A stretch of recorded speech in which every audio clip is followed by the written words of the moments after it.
देखिए हमको डिराइव करना है सेंट्रीपिटल एक्सेलरेशन ए सी का जो फॉर्मूला होता है v²/r या r ओमेगा स्क्वायर। तो उसका डेरिवेशन हम लोग कैसे करेंगे स्टेप वाइज सुनिए। पहले हम ये मानेंगे कि एक सर्किल में कांस्टेंट स्पीड v से एक पार्टिकल रोटेट कर रहा है। उसके बाद उसके ऊपर आप एक पॉइंट लेंगे a और कुछ समय बाद ये पॉइंट b पर पहुंच गया। तो a पर जब वो होगा तो उसकी वेलोसिटी अलग होगी, b पर उसकी वेलोसिटी अलग होगी, वेलोसिटी अलग होगी क्योंकि डायरेक्शन चेंज हो रही है। स्पीड दोनों जगह सेम होगी क्योंकि मैंने कौन सा सर्कुलर मोशन लिया है, यूनिफॉर्म सर्कुलर मोशन। तो यूनिफॉर्म सर्कुलर मोशन में क्या सेम रहता है, स्पीड। तो यहां पर कितनी स्पीड है, हर जगह सेम v। तो पहली बात आपको ये क्लियर होनी चाहिए कि v1 वेक्टर तो अलग है, लेकिन जो इसका मॉड है और जो ये v2 का मॉड है ये दोनों क्या है, v। मतलब स्पीड सेम। अब आप दिमाग लगाइए कि एक्सेलरेशन की डिफिनेशन क्या होती है, change in velocity upon time. तो आपको चेंज इन वेलोसिटी की ओर जाने के लिए डेल्टा v चाहिए। तो delta v is equal to change in velocity या change in any physical quantity is equal to final velocity minus initial velocity. सहमत? अब ये जो v1 है इसको उधर ले आइए, तो आप यहां से आपका v2 वेक्टर जो बनेगा वो बनेगा v1 प्लस डेल्टा v।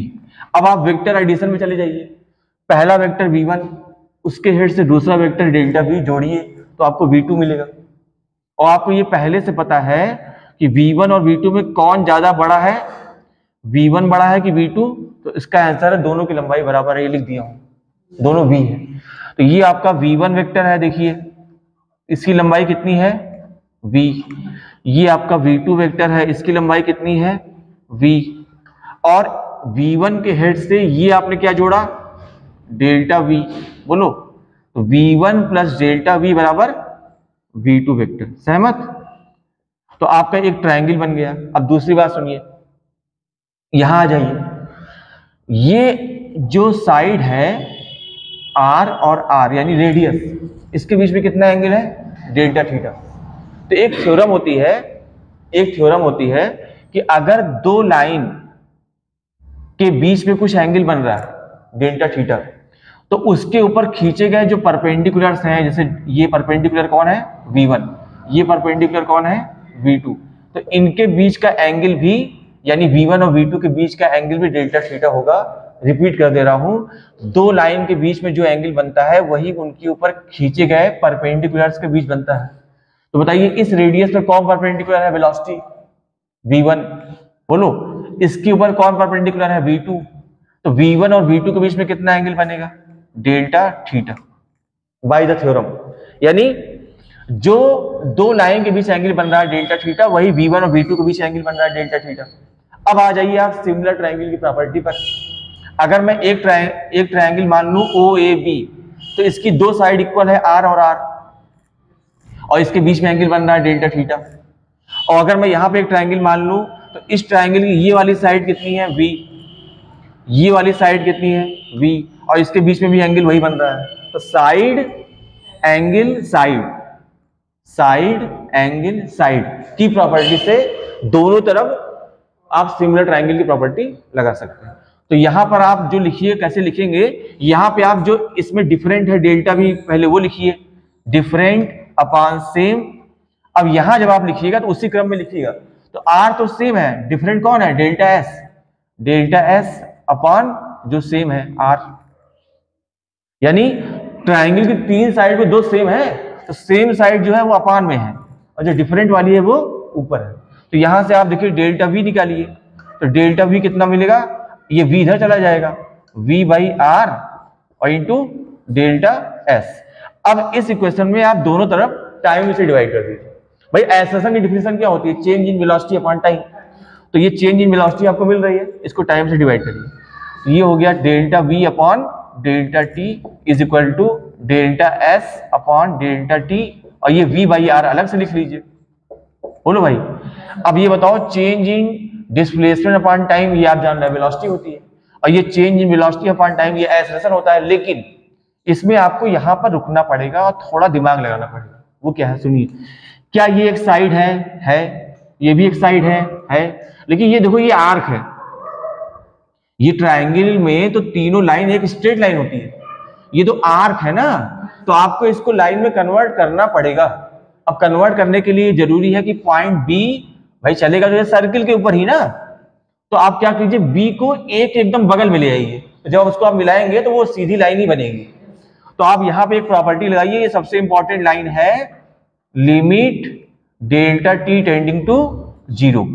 अब आपने टाइम ए से बी जाने का बहुत कम कर दिया है, यानी ए और बी कहाँ होंगे, अगल बगल, तो उनके बीच का एंगल भी छोटा बनेगा, उसको मिलाएंगे तो आपकी जो आर्क है वो लाइन में कन्वर्ट हो जाएगी। अब आप यहाँ क्या ले सकते हैं, delta V upon delta T, ये हो जाएगा D V upon D T. बोलो भाई, आप जानते हैं कम समय के लिए जो डेल्टा है वो कन्वर्ट हो जाता है डी में, तो ये हो जाएगा D V by D T is equal to D S by D T, और ये क्या है v बाई आर।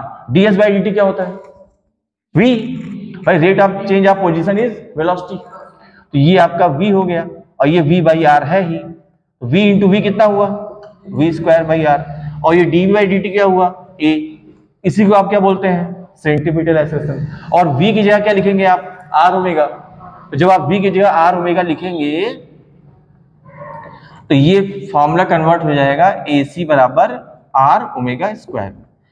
अब इसके बाद जो रूल आता है वो सबसे इंपॉर्टेंट है, कैसे आप ये सिद्ध करेंगे, कैसे आप ये प्रूव करेंगे कि सेंट्रीपिटल एक्सेलरेशन हमेशा सेंटर की ओर ही लगता है, क्योंकि तभी तो उसका नाम सेंट्रीपिटल पड़ा है। तो इसको प्रूव करने के लिए एक चीज पे आप ध्यान देंगे, देखिए ये जो V1 और V2 के बीच का एंगल है वो लगभग कितना है, 0, क्योंकि आपने टाइम बहुत कर दिया है कम। तो ये जो दोनों लाइन तिरछी बन रही है वो लगभग सीधी बनेगी, यानी आपका V1 भी ऐसे ही बनेगा, बोलो, और V2 भी लगभग ऐसे ही बनेगा, ओवरलैप करेगा ना, V1 V2 लगभग ऐसे ही बनेगा, तो उनके बीच में जो गैप होगा बहुत कम होगा। तो जो इसको मिलाने वाला वेक्टर था डेल्टा V, तो आप देखिए इसके परपेंडिकुलर हो गया कि नहीं, यानी जो डेल्टा V है वो किसके परपेंडिकुलर है, V1 के और V2 के, हाँ या ना, तो delta V is perpendicular to V1 and V2। और ये देखो V1 के परपेंडिकुलर कौन है, R, V2 के परपेंडिकुलर कौन है, R, और R रेडियस है। तो रेडियस कहां से पास करती है किसी भी सर्किल की, अगर आप रेडियस बनाएंगे तो सेंटर से पास करेगी, और V1 के परपेंडिकुलर R है और V2 के परपेंडिकुलर R है, और यहां देख लीजिए V1 और V2 दोनों के परपेंडिकुलर कौन है, डेल्टा V। इसका मतलब डेल्टा V भी V1 के परपेंडिकुलर यानी V2 के परपेंडिकुलर मतलब R के लॉन्ग है, R के लॉन्ग है मतलब सेंटर की ओर है, और अगर ये सेंटर की ओर है तो इसका नाम क्या रखा जा सकता है, सेंट्रीपिटल एक्सेलरेशन। बात समझ में आई होगी, ठीक है, कि एक पार्टिकल को ऐसे फेंका गया किसी वेलोसिटी v से थीटा एंगल पर, तो हमको ये बताना है कि कुछ समय बाद, t समय बाद जो इसकी वेलोसिटी है v डैश, इसका x एक्सिस से एंगल अल्फा कितना होगा इन टर्म्स ऑफ टाइम, बताओ टाइम की टर्म में। तो देखो हमने मान लिया कि एंगल अल्फा होगा, अब इसकी वेलोसिटी v डैश का इधर कंपोनेंट क्या आएगा, v डैश cos अल्फा, और आप जान रहे हैं जो v डैश cos अल्फा है वो बेसिकली v cos थीटा ही है, क्योंकि ये तो बदलता ही नहीं भाई, वेलोसिटी का x कंपोनेंट तो कांस्टेंट होता है। प्रोजेक्टाइल मोशन की सबसे खास बात क्या है, x component of velocity does not change, क्योंकि एक्सेलरेशन y के लॉन्ग है तो x वाला कैसे बदलेगा, हाँ लेकिन y वाला बदलेगा और g की रेट से घटेगा, तो आप y डायरेक्शन में v बराबर u प्लस at लगा लीजिए। तो जो इसकी वेलोसिटी का y कंपोनेंट है v डैश y, वो आप निकाल लीजिए, कैसे, v बराबर u प्लस at से। तो v बराबर आप u प्लस at लगाएंगे तो फाइनल वेलोसिटी आपने v डैश मान ली, v डैश y, भाई v डैश y मतलब वेलोसिटी v डैश का y कंपोनेंट बराबर initial velocity v sin theta, और माइनस gt होगा क्योंकि g लग रहा है नीचे और वेलोसिटी है ऊपर, और इंटू t, तो आपका v डैश y जो आएगा वो v sin theta minus gt आएगा, और जो v डैश x है वो आप जान रहे हैं v cos थीटा है।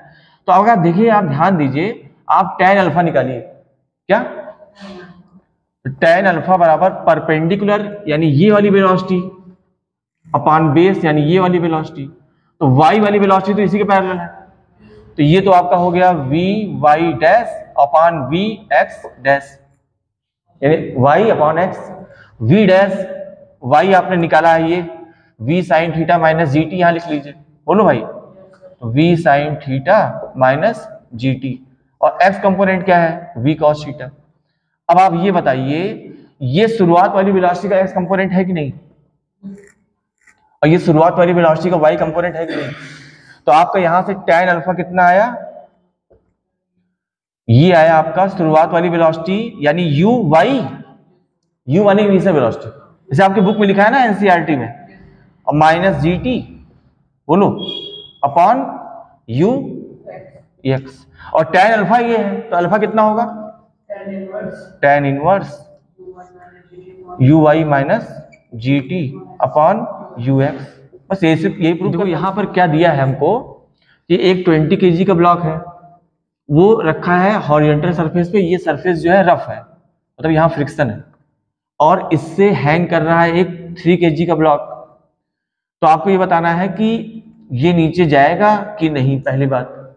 तो आप ये नहीं देखेंगे कि 3 है, ये 20 है, ये भारी है तो रुका रहेगा, क्योंकि ये बेकार है, ये टेबल के ऊपर बैलेंस है, जो हैंग कर रहा है वो आपका ड्राइविंग फोर्स देगा। तो आप इसका mg निकालेंगे, 30 आया, और जब ये चलना चाहेगा तो यहाँ से फ्रिक्शन लगेगा। तो आप ये निकाल लीजिए फ्रिक्शन की मैक्सिमम वैल्यू कितनी है। तो आप जान रहे हैं फ्रिक्शन की जो मैक्सिमम वैल्यू होती है एफएस मैक्स, वो होती है कितनी, ये आपको म्यू की वैल्यू दी है ना, वो आपको मैक्सिमम वैल्यू दी है 0.04। तो म्यू बराबर क्या, एफएस मैक्स बराबर क्या होता है, म्यू इंटू आर। म्यू आपको कितना दिया है 0.04 इंटू आर की वैल्यू mg, m कितना 20, g की वैल्यू 10। अब आप इसको मल्टीप्लाई कीजिए तो ये 2 जीरो से ये 0.0 कट जाएगा, और 4 दूनी 8, तो ये 8 न्यूटन आया केवल, और ये कितने न्यूटन है 30। तो पक्का सिस्टम चलेगा। अब इसका एक्सेलरेशन कैसे निकालेंगे, यहाँ टेंशन ऊपर लगेगा, यहाँ टेंशन आगे लगेगा, और एक्सेलरेशन ए इधर होगा और यहाँ पर नीचे होगा। तो इसके लिए पहले इक्वेशन लिखिए। इसके लिए कैसे लिखेंगे, नीचे फोर्स कितना है 30 ना, तो 30 माइनस टी बराबर 30 माइनस टी बराबर, बोलो 3a। यार F बराबर ma, तो ये F नेट हो गया ना, 30 माइनस टी बराबर ma। अब इसके लिए लिखो T, इस पे लगने वाला एकमात्र फोर्स कितना है T, तो T बराबर ma b से, बोलो। अब इन दोनों इक्वेशन को ऐड करो, ऐड करोगे T कैंसिल, तो यहां से कितना बचा 30, 30 बराबर 20 और 3 23 a, तो a की वैल्यू कितनी आई, ठीक है 30/23 a आ गया। और t निकालने के लिए 20a लगा दो, टेंशन t बराबर 20a, और a की वैल्यू कितनी है 30/23। नहीं समझे, तो इसका इससे गुणा होगा 600/23 न्यूटन। समझ में आया, समझ में आया।